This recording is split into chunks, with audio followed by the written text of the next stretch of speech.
ओम साई राम।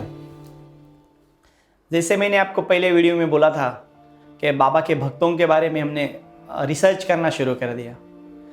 उसके अंदर आजकल तो बहुत इजीली हम ढूंढ सकते हो, गूगल के ऊपर जाओ, कोई भी भक्त का नाम डालो, उनका फ़ोन नंबर, या व्हाट्सएप ग्रुप्स में, बहुत सारे व्हाट्सएप ग्रुप में भी बाबा के डिवोटीज़ जुड़ चुके।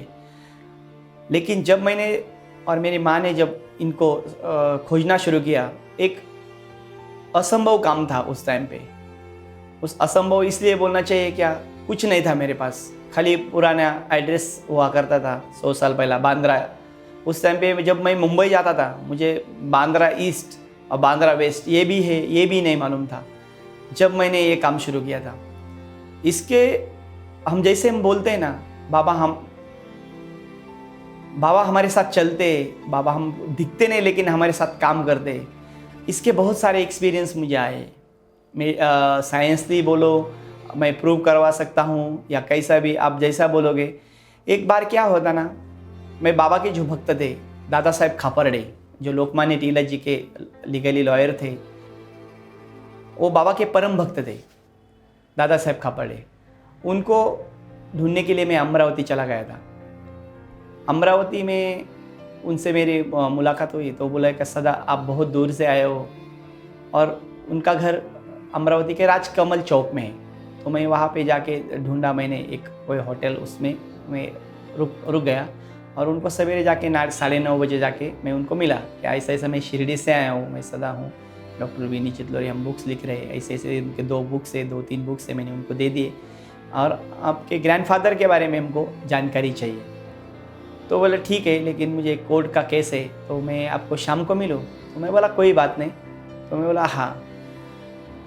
जैसे मैं उनसे मिला, उन्होंने मुझे अच्छे से चाय पानी पिलाया वगैरह वगैरह। सदा तुम शाम को 5:30 बजे आओगे तो बहुत अच्छा होगा। तो मैं बोला ठीक है सर, कोई बात नहीं, मैं आपको 5:30 बजे मिला जाता हूँ। और जैसे मैंने वो राजकमल चौक क्रॉस किया और मैं मेरे होटल की तरफ जा रहा था, उसी टाइम पे ना मुझे एक आवाज़ सुनाई दिया, सदा रास्ता क्रॉस कर।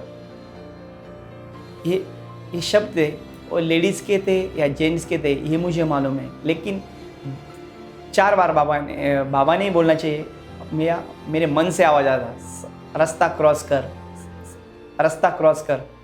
और मैं रास्ता क्रॉस किया। उसी टाइम पे एक ऑटो आ गया। वो ऑटो वाला नीचे उतर के, जैसे वराडी में बहुत सारी मेरी माँ बहन बहुत निकाली उसने, और जैसे मैं वो ऑटो क्रॉस किया, ऊपर से एक हाई टेंशन वायर टूट के वो ऑटो के ऊपर गिर गया। और मैं जैसे पीछे मुड़ के देख रहा था, ऐसे आग के गोले ऊपर से बरस रहे थे, और शायद मुझे नहीं मालूम ये क्या हो रहा था मेरे साथ और कौन कर रहा था। लेकिन जैसा मैं टेंशन में वो मुझे एक्सीडेंट हो जाता था, वो ऑटो वाले ने ठोक दिया होता था। और वो जब मैं पीछे देखा तो ऑटो वाला नीचे उतर के मुझे गाली बक रहा था, वो भी बच गया। और मैं होटल में चला गया। होटल में चले जाने के बाद मैं सोचता था, मैं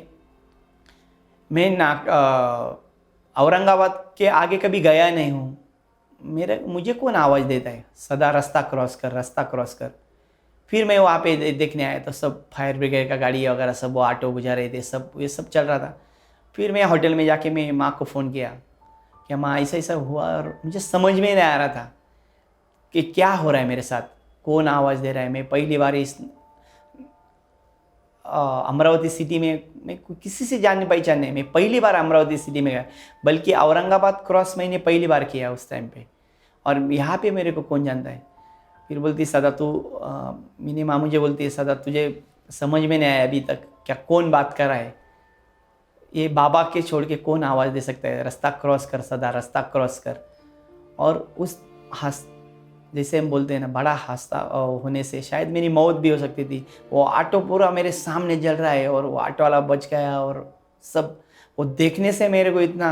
और जब माँ ने बोला ना, बाबा ने तुमको आवाज़ दी है, और मतलब ये एक्सपीरियंस मेरे लाइफ में ना, मैं मतलब भूल नहीं सकता कि ये मेरे साथ ऐसा हो सकता है। अभी मैं कोई बोलेगा कि ये कैसा कर सकता है, लेकिन ये मेरे साथ हुआ है। मैं बोल सकता हूँ, मुझे बाबा ने मेरे जीवन मेरा बचाया। बाबा ने पहली बार मुझे अस्तगांव पे जो एक्सीडेंट हुआ था, तब भी मुझे बाबा ने बचाया। ये सेकंड टाइम मेरे को बाबा ने शायद मेरे हाथ से कुछ काम करवा लेने का था उसको, इसलिए सेकंड टाइम भी मुझे बाबा ने जीवन दान दिया। ओम साई राम।